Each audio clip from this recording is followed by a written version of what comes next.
আমি এতদিন তাদের বিপক্ষে কোনো প্রতিক্রিয়া দেই নাই, একটি কথা বলি নাই, কিন্তু তারা এখন দেখছি প্রকাশ্যে এই আন্দোলনকে বিতর্কিত করতে তারা এখন প্রপাগান্ডা চালানো শুরু করেছে।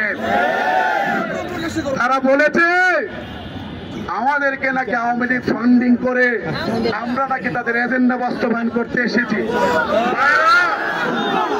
আপনারা এখানে জনসমুদ্র লক্ষাধিক শিক্ষক এখানে আপনারা বিভিন্ন ভাবে ছড়িয়ে ছিটিয়ে আছেন।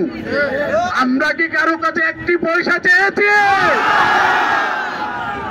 আমরা জোটের নেতৃবৃন্দ নিজেদের পকেটের টাকা দিয়ে দৈনিক 1800 টাকা মাইক ভাড়া দেয়, এর বাইরে আমাদের কোনো খরচ নাই। আমার শিক্ষকরা নিজের টাকা দিয়ে তারা এই শহীদ মিনারে আসে, রুটি খেয়ে কলা খেয়ে না খেয়ে সারাদিন তারা কাটায় দেয়।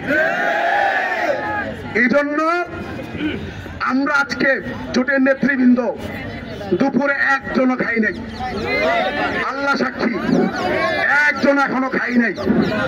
মিটিং করেছি, ওখানে কলা আনছিল আর কেক, এটুকুই খাওয়া, অর্ধেকটা কলা খেয়েছি।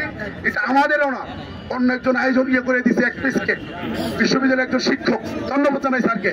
আমরা খাই নাই। আমি জানি এইটা শুধু আমার না, আমার অনেক শিক্ষক এখানে, হাজার হাজার শিক্ষক দুপুরে না খেয়ে এখানে দাঁড়িয়ে আছে। সুতরাং এই শিক্ষকদের ব্যাপারে যদি আপনি বিভ্রান্তিমূলক তথ্য ছড়ান, আগামী নির্বাচনে আপনি বিএনপির অনেক ক্ষতি করবেন। এটা বিএনপির হাইকমান্ডকে বুঝতে হবে। আমি আওয়ামী লীগের ফান্ডিং এর ব্যাপারে একেবারে ক্লিয়ার ঘোষণা দিতে চাই। গোয়েন্দা সংস্থাগুলো সারাদিন আমাদেরকে নজরদারিতে রেখেছে। যদি গোয়েন্দাদের কাছে এমন কোন তথ্য থাকে, সন্ধ্যার মধ্যে আপনারা প্রকাশ করেন এবং আমাদের সকলকে গ্রেফতার করে আইন অনুযায়ী আমাদের বিরুদ্ধে ব্যবস্থা গ্রহণ করেন।